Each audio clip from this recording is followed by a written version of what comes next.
안녕하세요. 마인드 디톡스의 묻지마 캔디입니다. 오늘의 방송 제목은 바람핀 남편의 행동에 따른 등급 나누기입니다.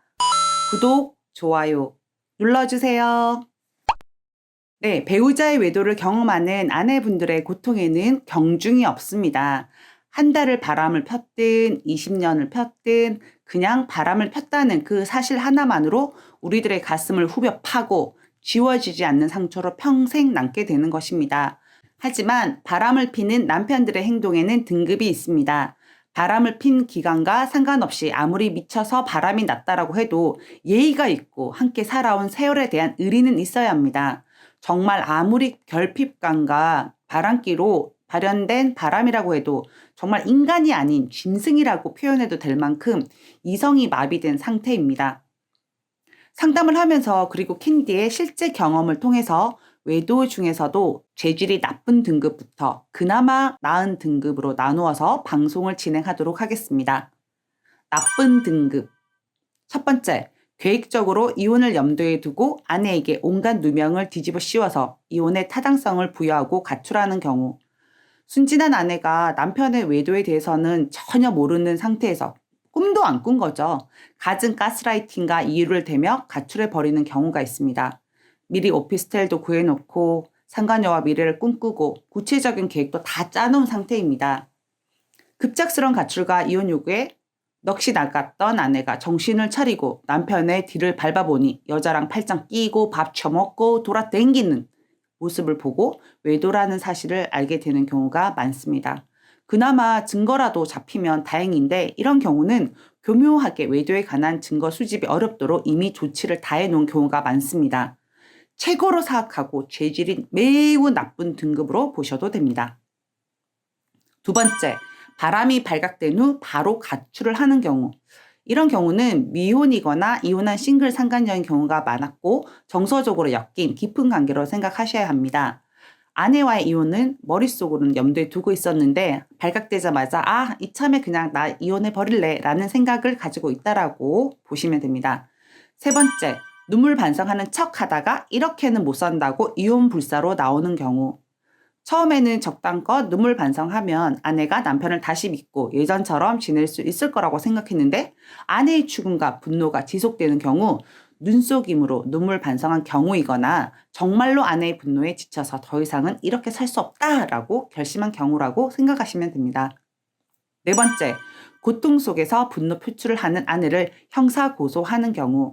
아내분들 분노로 남편분들 때리는 경우 간혹 있습니다. 그럼에도 남자니까 그냥 참고 자신의 잘못도 인정하니까 경찰을 부르는 경우는 거의 없습니다. 그런데 옷에 손만 댔는데도 경찰을 불렀던 전 남편처럼 힘없는 아내의 작은 폭력에도 지가 피해자인 것처럼 형사 고소를 하는 남편들 있습니다. 확 세리마 진짜. 아니 본인은 사람을 죽여놓고 손톱으로 꼬집은 수준으로 고통으로 힘들어하는 아내의 작은 몸짓에도 못 견디고 고소를 하다니요. 죽어야 됩니다, 이런 새끼들은. 네, 다섯 번째, 생활비를 끊고 경제적인 압박을 하는 경우. 사악한 경우죠. 지랄 발광을 하면서 난리를 피우는 남편들의 경우는 차라리 순진한 부류들이고 사악할 대로 사악해져서 아내를 경제적으로 옥죄이는 남편들. 지 새끼들은 챙기면서 아내한테만 경제적으로 무기력하게 하는 경우는 차라리 낫습니다. 애들 교육비 등 일체의 경제적인 지원을 끊어버리는 나쁜 새끼들입니다. 여섯 번째, 너가 싫어서 바람을 폈다라고 말하는 경우. 처음부터 네가 싫어서 바람 핀 거야 라고 말하는 파렴치한 인간들도 있습니다. 아내가 싫어서 바람을 폈다라고 말하며 자신의 외도를 정당화하는 거죠. 이때 아내분들 정말 미치고 무너집니다. 그런 소리를 들으면 개소리 하시네 미친놈아 라고 생각하시고 정말로 개무시하시고 상처받지 마시기 바랍니다. 일곱 번째, 유책 배우자 주제에 아내에게 이혼 소장을 보내는 경우.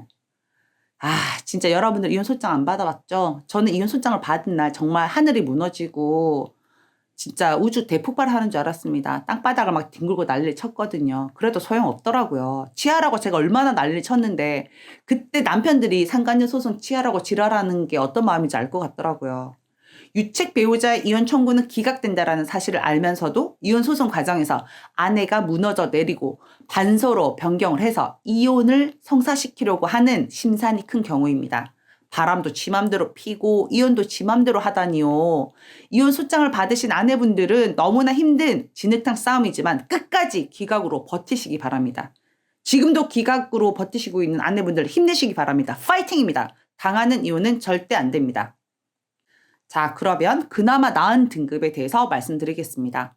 첫 번째, 바람이 걸리고 상간녀와 바로 정리하고 만나지 않는 경우. 이건 그나마 나은 등급이 아니라 베스트 오브 베스트죠.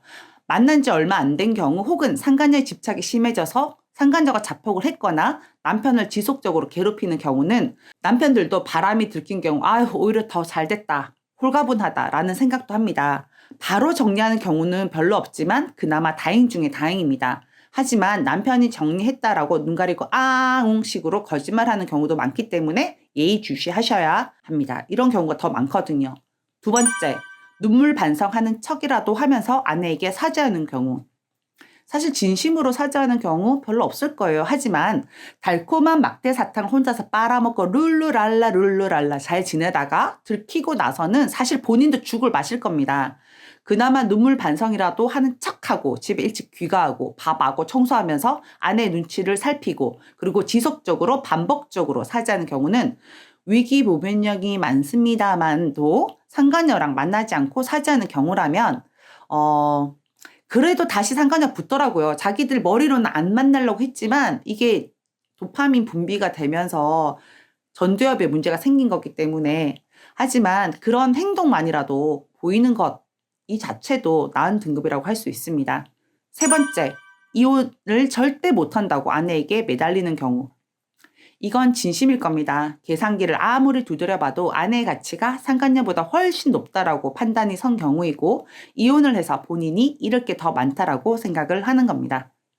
네 번째, 자신이 잘못했으니 재산 명의를 아내로 변경해 준다는 경우.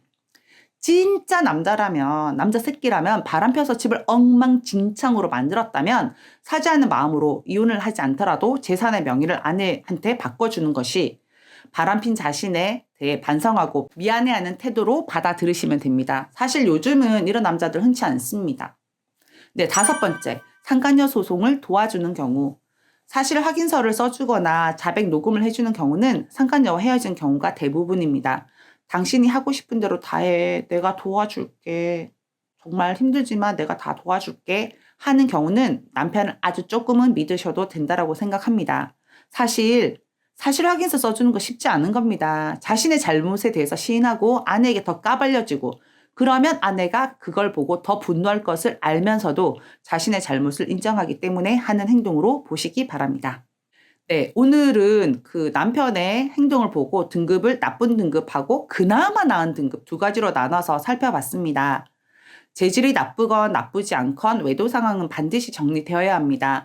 재질이 나쁜 경우 아내분들의 고통이 너무나 크고 더 오랜 시간을 버티셔야 하는 힘듦이 있으시겠지만 외도 상황은 반드시 정리를 먼저 하시고 남편과 아내 부부 관계에 다른 문제는 없었는지 할 수 있는 노력들은 다 해보시고 함께 살 것인지 이혼을 할 것인지 판단하셔야 합니다. 이 판단의 기준은 아내분의 가치관과 행복 기준이라는 거 잊지 마시기 바랍니다. 정말로 남편을 위함이 아닌 바로 아내분이 후회 없는 삶을 살아가기 위한 선택입니다. 네, 오늘 방송은 여기까지 하도록 하겠습니다. 네이버 카페에서 묻지마 캔디 마인드 디톡스로 검색을 해주세요. 상담을 통해서 여러분들의 문제 해결에 실질적인 솔루션을 제공해 드리겠습니다. Have a sweet mind detox. 다음 방송일에 우리 또 만나요. 안녕.